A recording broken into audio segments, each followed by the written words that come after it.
everyone, and welcome to another edition of City Spotlight. I'm your host, Pablo Pereira. Today we come to you from the Summit in Calabasas for another one of our business preview series. We're standing in front of Executive ER. It's a new business here that they claim is more than just simply urgent care. Let's go inside and check it out.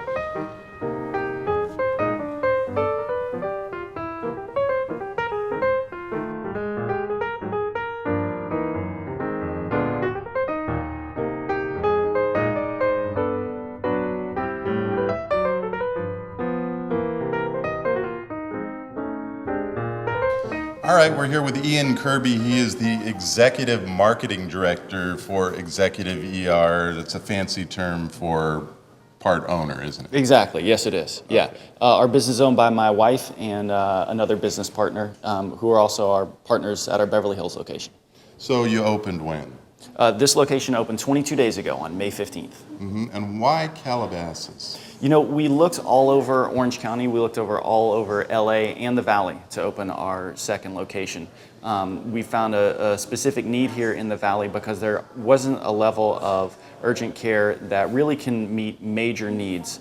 You know, we can get into it a little bit about what we do and what differentiates us from other providers, but we thought there was a huge need here in Calabasas and that the community would be really receptive to it.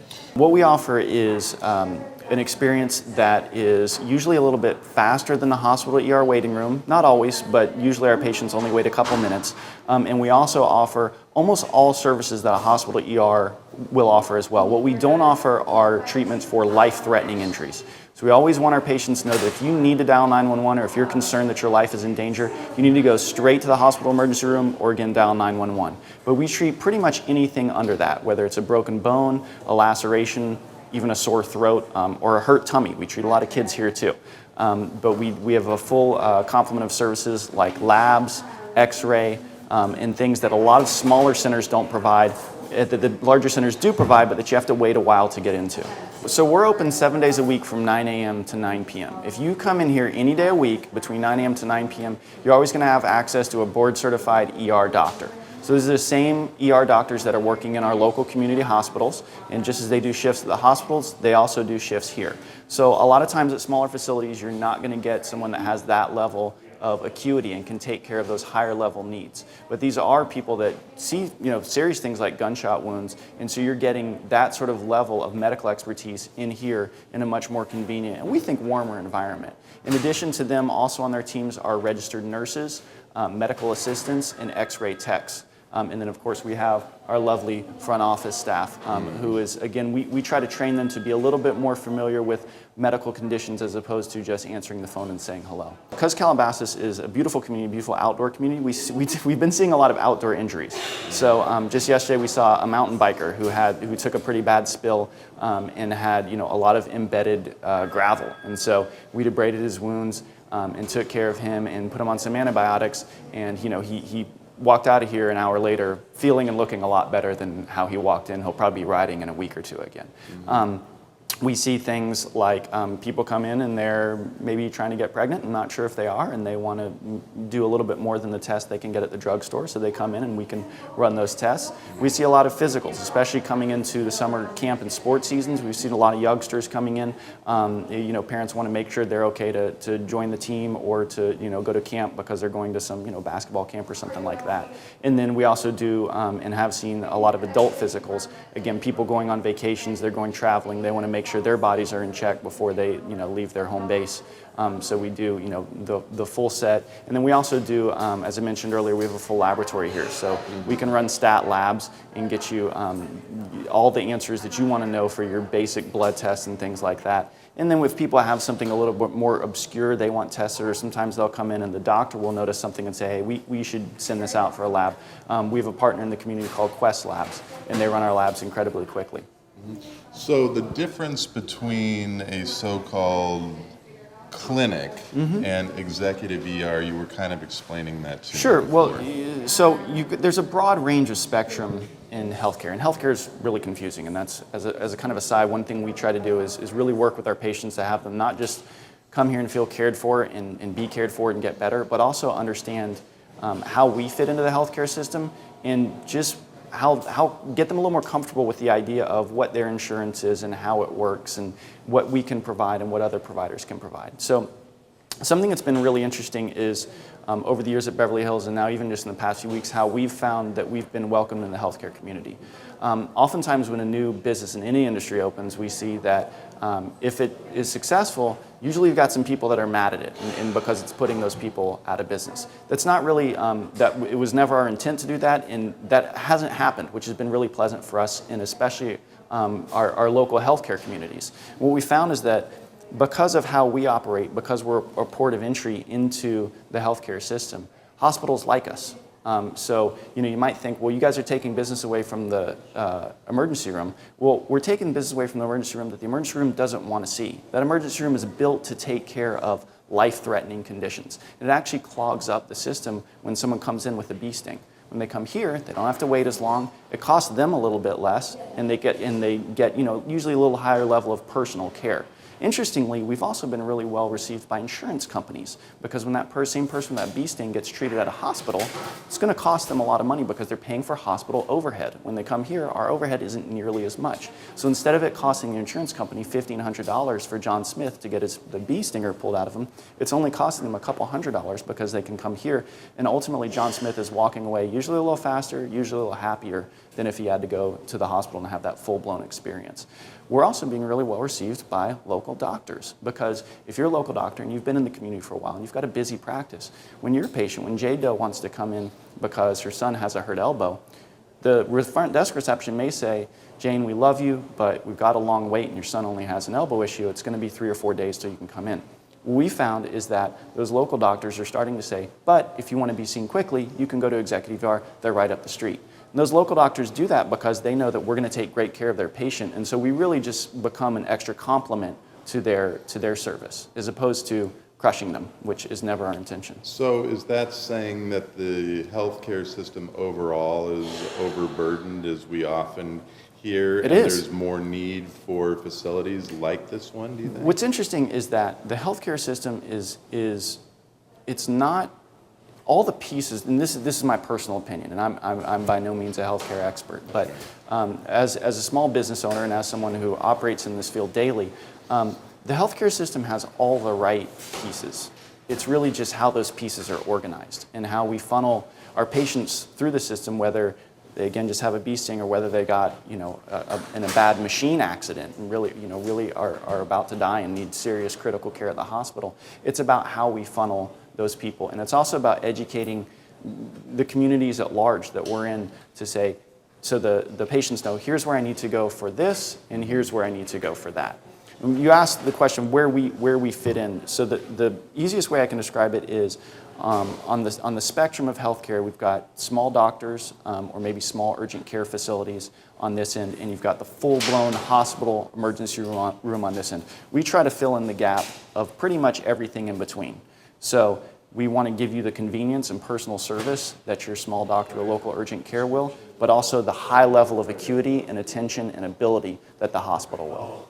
And this facility is by no means small or, just from walking around with you, an inexpensive proposition. Sure. I mean, you've got pretty much state-of-the-art equipment. Yeah, it's a big investment for us, but we believe that it will pay off just based on the need in the healthcare system, and also, we're not set up to. We can be, and it's interesting how different people interpret this, but it's not our intention to be your primary care physician.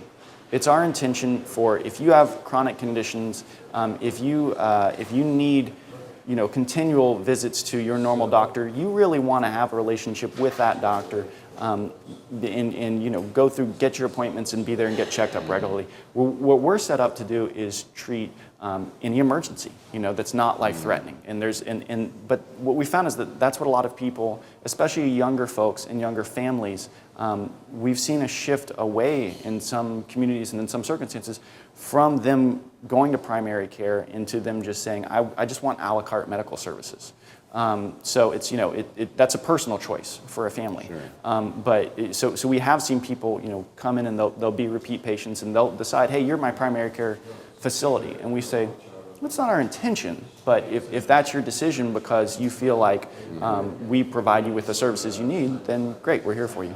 So you opened the first facility in Beverly Hills 6 years ago. Exactly. What did you learn that you didn't know?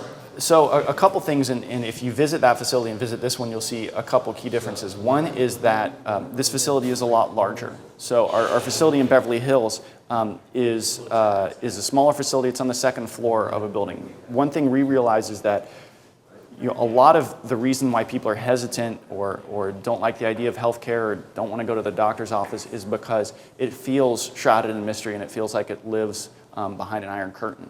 And so one of the things we did from the very beginning is said, for our next location, we want it to be in a beautiful facility that's visible from the street, that has big glass windows so you can look in and create an impression right from the beginning of, hey, we're here to be your partner and we want to be accessible and we want to feel retail. We want to feel just as you'd be comfortable walking into Salon Nouveau next door to get your hair styled or walking into Village Fish Market to get your fish sandwich, you can walk into Executive ER because it feels like a retail experience. And I think that's a huge thing that's been missing from healthcare too is in recent years, if you go to healthcare conferences, you watch the commercials on TV, everybody preaches customer service. But being able to walk the walk is a little bit different than being able to talk the talk.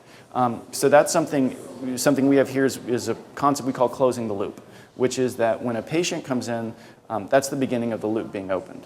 And we treat them and we care for them, but just when they walk out the door, that's not closing the loop. We want to make sure we follow up with them a couple days later and say, do you feel okay? If you don't, come back and let's make sure that you feel better so that when you walk out of here, you don't just say, well, I got that ticket stamped, I got that charge on my insurance. It's when you walk out of here, we want you to feel better. It's interesting, when you were talking about customer service, were you talking about medical in general, or were you talking about facilities like this? I mean, specifically medical. The only reason I bring it up Sure. is because just from personal experience, and I laughed a little bit about it because it seems more often than not when you walk into a lot of different facilities, you're greeted with, can I have your insurance card and your driver's license? Sure, and of course we have to ask for that too. But we also want you to feel comfortable when you walk in immediately, that we're making eye contact with you, that our physicians are coming out and not just looking at you as a series of symptoms, but looking at you as a human being who may be sick. And we want to always be viewing our patients as sick human beings who just want to feel better, not necessarily a warm body coming in that happens to have a cold and an insurance card. And I think that a lot of times the heart is taken out of healthcare because our people work hard, but our healthcare practitioners, but also because facilities aren't set up to be warm and they're not set up physically to be inviting. So that's a huge, as we walk around later, you'll see that we really set this place up to be just welcoming in general, and then also welcoming specific to this community. So as we move into other communities, our facilities, the footprint will be the same, but they may look or feel a little different for what we think will be most well received and make people feel the most comfortable. This is kind of a business preview series we do, so coming off topic just a little bit, businesses come and go. Mm-hmm. You have obviously got a pretty good track record in Beverly Hills, Mm-hmm. or that business wouldn't be there. How much concern on your part was there in going forward and opening a new facility and picking this particular community to do it? Sure. Well, Pablo, with a new baby and my house mortgage against this, it's a huge risk for us. But my wife and I and our business partners don't move into anything without serious, prudence and looking over everything. One of the reasons why we chose Calabasas is because there's a huge need for something like this here. So, for example, to be candid, Thousand Oaks has a lot of urgent cares. Do I think they can provide what we provide, and do I think it'll be as warm an environment? Probably not, but I'm sure they're decent if they've been open for a while. Offhand, I can think of 4 or 5 urgent cares in Thousand Oaks. So we looked at Thousand Oaks and we said, you know what? They don't necessarily have the need that Calabasas, Agora Hills area does. Kind of the same thing moving into Woodland Hills. As you go further east as well, there's more facilities like this. So there was a huge, we think there's a huge need here. In our early reception, I didn't answer your question earlier when you said, how are people receiving your early reception has been received very well, and we're starting to get reviews online, which is always good because we can get feedback that way. And there's a review on Yelp that says, All it says is, it's so clean, which is, hey, that's great. That's a good impression. Right. I'm glad people come in here, because a lot of times people walk into an urgent care, and an urgent care gets the reputation of being an urgent scare because it's not clean and because you don't get a warm reception when you walk in. I guess the question, when you talk about personalization, and you've kind of preached that a little bit to us, but if I come in here, I'm not guaranteed to see the same. I mean, maybe where it lacks a little bit is, you have board-certified physicians, but I may not get the same doctor that I'm used to seeing every time. That's right. How does the dynamics of that work? That's a sacrifice we make by being open 12 hours a day. And as we're open more and we have a larger patient flow, what we'll start doing is staffing different teams of doctors. But being open 12 hours a day, we have our doctors here all day long. So if you come in at 9 a.m. and you're taken care of, and all of a sudden you cut yourself again at 4, you're going to see the same doctor that day. If you come the next day, you may not see the same physician. So again, we're designed to treat emergencies. But a lot of people do decide, okay, they're going to be my primary care facility. But that's a sacrifice we make, is that you're not always necessarily going to see the same physician here. But not necessarily a problem when you have good doctors. Exactly. And also not just good doctors, but a good patient flow and a good system. So we spent a few hundred hours in a few months investigating different patient management systems that are all digital, and how we communicate with each other. And the one we decided on actually works beautifully, and it was created by an emergency room doctor who then said, I see a real gap in the system for a digital patient flow system and for communication, because emergency rooms have a lot of different doctors, all different days. And that was one of the issues, is that the ball was being dropped for, okay, if this patient comes in 3 days later, how can I quickly pull up their information and quickly understand what's going on? And so we ultimately decided on a system that, again, was created by an emergency room doctor, not by a businessman or a computer programmer. So when you take a facility you've had for 6 years, you invest in a new facility, you make it bright and light and friendly and things like that, what don't people get to see behind the scenes that maybe is thinking forward in the world of medicine in general? What have you taken and put into this facility that may be new that people won't see? Again, a lot of it comes down to patient flow. And part of that is literal flow through our system, through the footprint or the geography of our system, from whether it's triage, then going to x-ray, and then we say, okay, we need to take a closer look at your neck, so we're going to put you in the head and neck room. So a big part of sort of the secret sauce is how patients flow through our system. But not only how they flow through our system, it's then how they flow through the rest of the healthcare system. Because we're a one-stop shop for most people's healthcare needs. But let's say you come in because you have a tummy ache, and the doctor, looks at you and maybe runs a test, maybe sends a test out if it's something a little more exotic, and says, look, Pablo, you don't have a tummy ache because you ate something bad. You have a tummy ache because you have an ulcer and it's bleeding. What we do and what we've done in this community, and we're still doing in this community, and what we've got really established in the LA Beverly Hills area, is we've developed a network of physicians so that we can say, and not here's a bunch of doctors you should see, or not call your insurance company and look for a GI doctor, but I'm going to call right now while you're in the room, or maybe I'll come out here while you're reading a magazine, and I'm going to call a doctor I know that's right down the street that's perfect for what your issue is. And you're going to get in this afternoon because we've got a personal relationship with them. So not you have to make the call and you have to schedule an appointment 3 weeks from now. I'm going to get you in immediately, and we'll get this taken care of in the next couple of days so you can be processed through the rest of the system. And again, feel better more quickly and also feel cared for. I mean, that's a huge thing. Again, why people are nervous, why people don't like healthcare is because they don't feel cared for. And a lot of that is because everything's disparate and we don't have personal relationships, not only not with our patients, but within the rest of the healthcare community. So you've been here for a very short period of time. The community seems to have received you well. I think so. I hope so. What surprised you about opening a business in Calabasas? Honestly, what surprised me is how many people we've seen through the doors already. And not to say Calabasas isn't a healthy community, but I think Calabasas is a bigger community than a lot of us think of. But I've been very surprised and pleasantly surprised with how many people are coming through our doors, and they get us already. There's not a lot of education that's needed. And maybe it's because our sign out front says more than urgent care. But we've had a lot of people come in who aren't feeling so well, and we take care of them. And we've had a lot of people come in, specifically moms. A lot of moms will come in whether they're going to the nail salon or they're picking up lunch, and they'll come in and say, you guys are new. Can I bring my youngster in, or can I come in with husband when I'm sick? We say sure. So I think a lot of people are. That's maybe been one of the more surprising things. A lot of people are self-educating. They just come in, they're already healthy, but they say, "Wow, this is a great resource when cold and flu season kick in." We're just going to start out here where patients first come in. Exactly. Yeah. This is the waiting room. Patients come in. They'll check in at our front desk. Meet one of our lovely front desk people. And then they're going to fill out normal patient forms so we can get your information. You turn that in, and that gets inputted. Automatically gets inputted in our system. So as soon as we have it, as soon as Alexandra here has entered it into her computer, it automatically gets populated onto all our computers in the back. So again, we're already increasing flow and making things a little faster for you. Short wait, then where do we go? Then we go right into the back. The first room most patients are going to go into is triage. And that's this teeny tiny little room right here. This is where we take your blood pressure, take your temperature, and decide where you need to go next. We have a table here, we have ophthalmoscopes. This is kind of sort of an all-purpose room. There's no sink, so we're not afraid you're going to throw up. If we're afraid you're going to throw up, you're going to go into one of our rooms with a sink.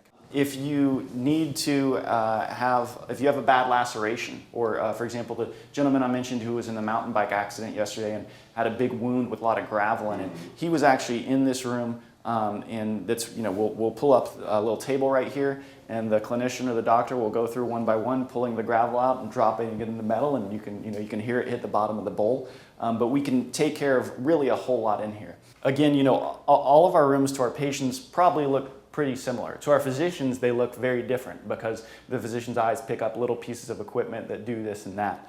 One thing that we do try to do to break it up for our patients is, again, have a different piece of Calabasas influence art in each room. This is our x-ray room. You'll see we have a full x-ray machine. This actually pulls up digital x-rays and spits them out to a monitor right around the corner. We always have physician reads and radiologist reads on our x-rays. So we'll look at them ourselves, but we'll send them out to get a stat read from a local radiologist who then says, do this or do that, and the patient should be treated this way. As you can see, it's a pretty big piece of equipment, and it takes any type of x-ray you can imagine. So what type of x-rays would it take? Anything head to toe. To be honest, if you came in with a possible cranial fracture, that's something that we might send you to one of our local physician partners because that is such a sensitive area. Your brain's there. For anything else, we're probably going to take it and treat you here without needing another x-ray from some other place. Guys, this is our pharmacy. We actually have an on-site pharmacy. At Executive ER, we prescribe the most commonly prescribed drugs. So if you want something more exotic, or the doctor says, hey, we need, you're about to go to Africa for a safari and we need to put you on a pretty rare preventative drug, you're still going to need to go to the pharmacy. But for basic antibiotics, basic pain medications, things like that, we stock them here. Of course, you'll see that Cindy's working in there right now. And so usually before a patient needs to go, if they need a prescription, it's waiting for them at the front desk. We charge $20 per prescription, which for a lot of people is less than their copay when they're running it through insurance. So just the process of opening a business in Calabasas, what was that experience like? It was actually incredibly easy. So I've been doing marketing and development for a number of years now, and I've opened different retail locations and some medical retail locations around Southern California and also in different states. Calabasas has been by far the easiest to get approval of plans to work with for when, if we had an issue with electric. The engineers were great, the city planners were great, and the inspectors were fantastic. Really amazingly and super surprising, really, for how quickly things got approved, but also still with a serious attention to detail. So it is a business-friendly community. Calabasas is an incredibly business-friendly community. And then the other thing you've done here is you're part of a shopping center that's certainly environmentally friendly. Absolutely. So the whole Summit Shopping Center where we're located is a green project. And I believe that was, that was enticing to the city when the Summit proposed to open a few years ago. And certainly that was enticing to us. It sounds kind of cheesy, but we're not just here to take care of patients. If we can take care of the environment, it's important too. And so what have you done with the business to do your part? So we have all the sort of common green elements, whether it's lights that turn off automatically, water that turns off automatically, only goes to certain temperatures when need be, even the finish on the floor or certain paints that are used on the wall, everything is as green as possible. And again, you know, a lot of times when it comes to green, it's also about energy and insulation, not just with lights, but what you're doing to actually insulate your building. So using super high grade insulation to make sure that we're not blowing extra air condition or extra heat when it's cold out. And that's really important. It's a lot of times green initiatives, they're so simple, and we think of them as sort of these high-tech engineering issues, but they're not. They're pretty simple.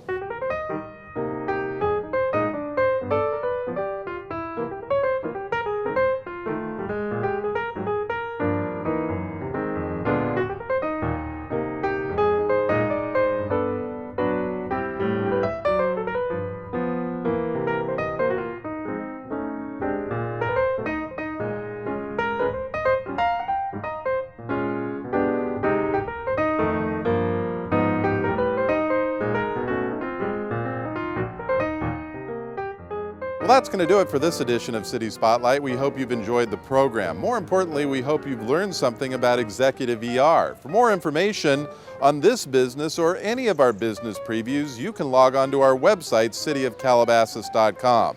I'm Pablo Pereira. Thanks for joining us.